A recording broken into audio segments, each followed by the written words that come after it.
So noise reduction is all about reducing the noise in the background so that the person can hear you well. So assuming I'm speaking with you, okay, and then I've turned on this phone noise reduction, this phone will be able to receive less sound from the background so that you can really hear my voice. Okay, so sure, it reduces all noise in the background so that the person who you are talking to can really hear your voice. And you can do this on your iPhone and also on Android as well. So let me show you how you can do it. But if you are new, subscribe and like the video because more videos will be coming here right here on this channel, Charlie. So let's start with it.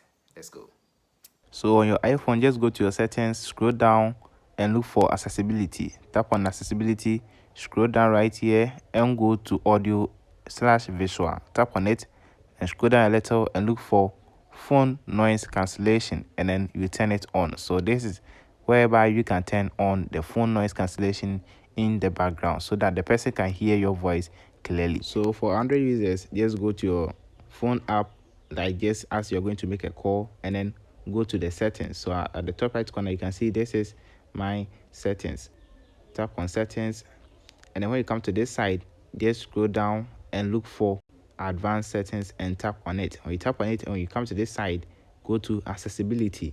Tap on accessibility right here and then tap on AI noise reduction. Okay, so it suppresses your background noise during calls. So just turn this on, okay, so that it can really help you a lot. So this is how you can just reduce the noise in the background as you are making a call. Don't forget to like the video and also subscribe for videos from here. I'll be more right on this channel. Stay alive and bye for now.